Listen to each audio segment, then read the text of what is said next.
Well, what's this? Not a One Piece video. Not One Piece content. No, don't back away, don't fear. I know change is different, but we can get through this together. I'm just kidding, of course. I'm actually very excited to talk about this new series I've watched, and to my welcome surprise, there were so many monkeys here, I only found great joy in every episode. Luffy, you will always be famous to me. Alright. Throwing out the One Piece jokes to focus on the actual topic of this video, I'd like to thank Jesus Barriger for requesting me to review this series for them. I asked how to pronounce their name and they gave me 3 options, so that's the best you're getting. It means a lot to me that you value my word on something like this, and it was an incredible watch that I probably would not have picked up myself. In saying that, what are we talking about? What's the topic today and what's the discussion around? Today, we are talking about the 2021 anime Odd Taxi, a show with romance, murder, mystery, and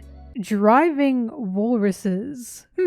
I've seen a few furry animes, but can't say I've seen a walrus be the main topic of interest before. No, but really, this isn't a furry anime by any means. And even if it were, it's not like it would matter because we do not judge here. But the animals in Odd Taxi are used more as motifs and quirks than to be someone's persona. It's extremely similar to how BoJack Horseman has animal people included for both the jokes and to make the depressing atmosphere more easily digestible to the viewer. In saying that, there is another extremely spectacular reason all these animals are animals. But I don't want to say why. Disclaimer that I will be spoiling parts of this series throughout the video, simply because I think it's brilliant and I can't not talk about some things that happen. Please do go watch Odd Taxi yourself if you're interested, but if not, come sit next to me, dear viewer. I have the fire going and hot chocolate to offer. Alright, from the get-go, Odd Taxi already blew me away. The opening is just stunning, and I know the opening does not make a series, but I can happily say this truly adds to the atmosphere of the show. We get tidbits of all the characters and all the story elements, and it's incredibly fun to piece each thing together from this opening the more you watch. As Odd Taxi opens up into the first episode, the atmosphere and mood are established masterfully. We're in the big city of Tokyo, and there's a clear cynicism in this world. As our main character listens to the radio, we are hit with information that a high school girl has gone missing. From there, he changes the station to a talk show, where the hosts very negatively and tiredly discuss their failing careers as comedians. Then we jump to an upbeat pop song that plays while cutting to multiple characters, all either working hard or looking sullen. And there's a juxtaposition regarding the fake sparkly pop in this otherwise depressing city so far. I'm trying not to 1, 2, 3 this story to you guys, because no one wants to hear essentially a wiki article retold to them about an already written series. But it's incredibly hard not to, because every single detail matters. Everyone we see, everything we hear, every interaction given to us, it all matters. There's an overarching plot that relies on connection in the big city here, and making everyone animals to keep them extremely recognizable was such a brilliant decision. I get one glimpse of this kangaroo, cool Australia reference by the way, and when I see her again, I remember her immediately. Not only that, we got 2 monkeys. 2!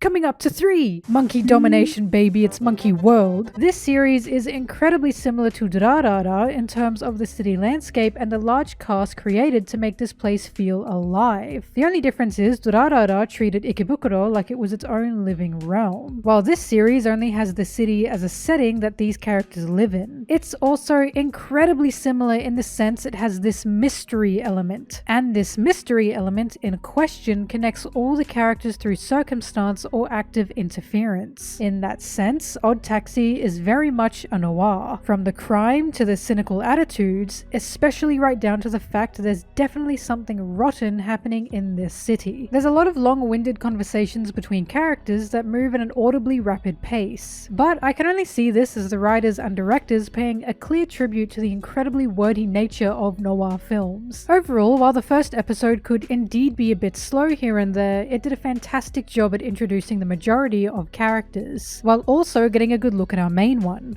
Odokawa, the cynical walrus with a traumatic past and an abrasive honesty that comes off as rudeness to other people.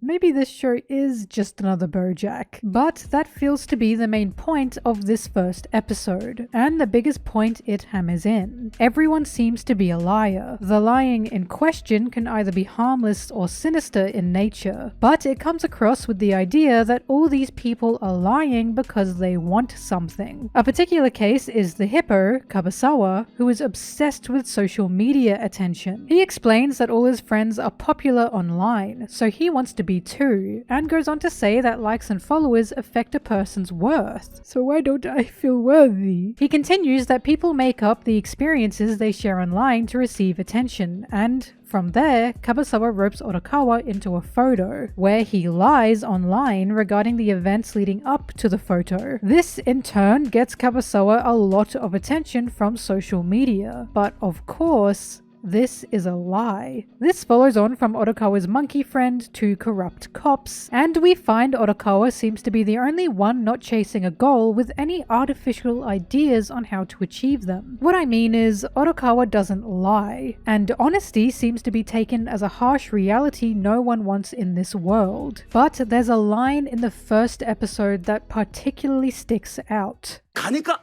結局金なのか？お金だってその人の能力の賜物なんだから、そりゃ大事よ。Money is the product of a person's abilities. And boy, oh boy, does money make this monkey world go round. As we go through each episode after this, seeing different characters and different stories, something becomes abundantly clear. All of these characters, as different as they are and as random as they are connected by one thing. And that one thing is dreams. This series and this story is about one's dreams. No, not like this. I swear not like this. The walrus isn't off to be the next pirate king, I swear. This is about people's dreams in a more realistic, more depressing world. Because not only is it about the dreams and goals these characters have, it's about how some of them lie to get there. But mainly, it's about the obstacle of money to achieve them. For example, one of these characters, and one of my favorites, is a grey cat called Tanaka. He discusses how, when he was younger, he had a fascination with birds. We also have another Australian animal win here. See, there's a little cassowary down there. Terrifying demon birds, by the way. And a little cockatiel too. Anyways, as a middle school student, he had a fascination with eraser collecting. A prized eraser he had was a dodo, his favorite bird. And he competed with another kid in his class to keep getting better erasers. I must say, this is somehow incredibly relatable to my child self. I have no idea if this was a worldwide thing, but I fully remember my own primary school being obsessed with funky erasers. Isn't it interesting how we will hold hands in this world without knowing? Point is, he didn't have the money as a kid to buy the ultimate super monkey eraser and stole his father's credit card to spend about 1,000 USD on an eraser, just to get scammed out of it. He was, of course, heavily punished. As he grew into an adult, a gacha game, oh yes, a gacha game, pops up that has a dodo in it. So what does his dream turn out to be? Well, it's to get this dodo in this gacha game. And just like his childhood self, he spends tons and tons of money that he probably didn't even have just to pull a dodo in a gacha game. Is it a shallow dream? Well, I'm not in my right to say what isn't shallow when considering one person's dreams. But it's a dream nonetheless. Unfortunately, it's ripped away from him due to a phone accident, and this guy loses his goddamn mind from the loss of his dodo bird. And I just have to say, the sound design is fantastic. Tanaka wasn't around very much, but he was invigorating to have on screen, and the music truly added the way all of his scenes left me on the edge of my seat.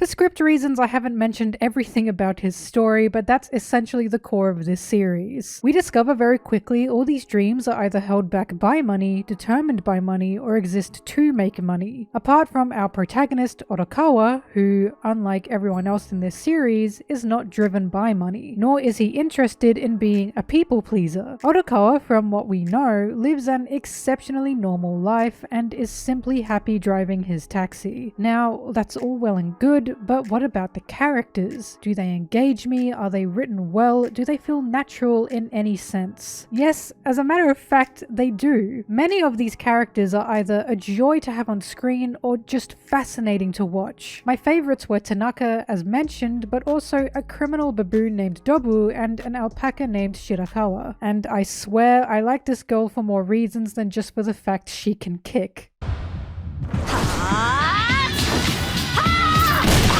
Struggling really hard not to compare this to Sanji. A lot of these characters are morally grey, some of them are just downright awful, and you feel mixed for a lot of them as you watch them. But that's what makes them human, so to speak. This cast feels alive, they feel natural, and I was never left questioning someone's motivations nor ideals throughout the series. In saying that, as I previously mentioned, this series is just absolutely depressing at times. I would struggle to say this is a happy show, and I know I keep comparing it to BoJack Horseman, but it is extremely similar in its presentation. While it does lack animal puns, this would just be extremely depressing to watch were they not all animals. You can somewhat disconnect yourself when it's an old warthog comedian failing his dreams, because he's an old warthog comedian. To watch a human character talk about his failing career and struggle to find footing for his goals after decades of work would just be unbelievably depressing to watch. We get some edge taken off due to these characters being animals, and it's a genius move due to that even being the point of this show, that humans are too hard to look at, too hard to understand, and too hard to talk to. It's extremely self-aware and empathetic in its cynicism, and doesn't feel like the Rick and Morty everyone dies, Morty, kill yourself type of ham-fisted nihilism that gets tiring after a while. It also makes a brilliant choice of tying everyone back to the missing teenager, in some way, shape, or form, as to round about not only these characters, but to give us a sense of euphoria as we see everything come back together. This girl going missing is indeed a plot device that gets the show rolling, and it's her case that gets Otokawa involved in the lives of all these crazy people. This show does not hold your hand. This show will not point out, whoa, look at how connected they all are to this one thing, like we're idiots. Hell, the characters barely even talk about this connection between each other. Instead, this show treats its audience with such an intelligence I can only respect, allowing us to breathe in our own time and analyze what we're seeing, either waiting for more information or waiting for the reveal of what we've discovered. And let me tell you, there are twists in this show. I know I said there are spoilers in this video, but I kind of don't want to say it because the final twist got me so bad I was quite literally jaw-dropped for 10 minutes straight, because it's brilliant. It is just brilliant in distracting us with Otokawa to make us lose sight of another question that kind of just shoots past us, but was obviously there. Otokawa's case and the animal world we're seeing is definitely the most in-your-face question we get. And it may not be the same for everyone, but I slowly pieced together what Otokawa's deal is, and I felt pretty big-brained for doing so. So, as it was all revealed, I nodded along like I just graduated in Walrus brain therapy. But then I got hit like a truck with this second twist I didn't even think about, because the question was indeed there. But so much is happening with our main character, you kind of just forget? It was amazing. It was just amazing in the red herrings it dropped for us. And I haven't felt quite so shocked at the ending of a series as I had with this one. I think I would not do this show justice if I didn't mention one of the final scenes, because the direction, the music, the writing, the symbolism, everything about it was just such a masterpiece. I honestly had goosebumps. We hit a climax in our story as Otokawa is speeding off in a highway chase. Otokawa Odokawa looking a lot more stressed than we're used to seeing. We feel the stress with him. We watch with a fierce intensity. And as he drives off the edge of an unfinished highway, everything stops. His taxi flies in the air, centered with the moon, snow falling around him as the cast of the show looks up to see a silhouette of money flying out the back of the taxi. It shows everyone and their passions, their dreams, their motivations, their regrets dropping with Odokawa, because under him water awaits, and their dreams have literally drowned with the loss of money. But it's not meant to be a depressing scene. If anything, it's awe-inspiring, because this is not meant to symbolize the complete drowning of dreams. This is meant to show the rebirth of new ones. Money does not determine one's abilities. Through the entirety of the show, we see this is the case, especially mocked by a dog who wins millions of dollars through sheer dumb luck. The dreams these characters have, the things they need to chase, is held back by the lack of authenticity, by prioritizing money as a factor for whether or not they've achieved such a thing. Because after this incredible scene, after watching Odokawa literally fly into the night, all these characters begin to live more authentic lives, honest lives. And while it's a realistic ending for this world, it's not an unhappy one. All I have to say is it was brilliant. It was so brilliant in portraying everything and the shallow nature a lot of these characters had. And the loop around was so satisfying that I wish I could watch it all again for the first time. In all honesty, I could probably make a whole video on Odokawa alone. He's insanely fascinating with how he thinks and operates. And even though he's a 41-year-old walrus, he's such a unique protagonist in his bitter endearingness. This show is such a pleasure. It's incredibly smart and it's incredibly gut-dropping. The gritty realism found in these funny little animals can work to either inspire you or depress you. But hey,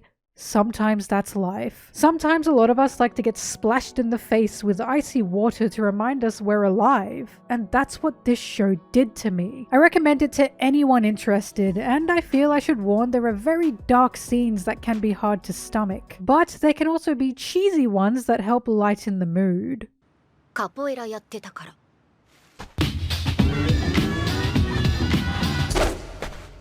It's not all perfect, of course. There's a few bits here or there in terms of medical mumbo-jumbo or plot convenience that had me making a pfft noise. But it's fantastic for what it is. No show's perfect, but for a slice of life mystery noir series about a walrus, this one sure got damn close to it. And with that, thanks for watching. I hope this video was at least interesting to watch. I know it was a break from my usual One Piece content, but it can be good to step outside the box at times. Do please check out Odd Taxi if this caught your attention at all. I promise you will not be disappointed. I'd like to once again thank Jesus Barriga for the request. I said it before, but it means a lot to me that you value my opinion to this extent, and I truly hope this was worth the watch. If anyone else is interested in requesting a series review or analysis, you can find the tier on my Patreon. Please take note, it's quite an expensive tier because it takes a lot to put these videos together, but the option's there nonetheless. If there's anything you'd like to see me cover, One Piece or otherwise, please let me know, and I'll see you in whatever I make next. See ya!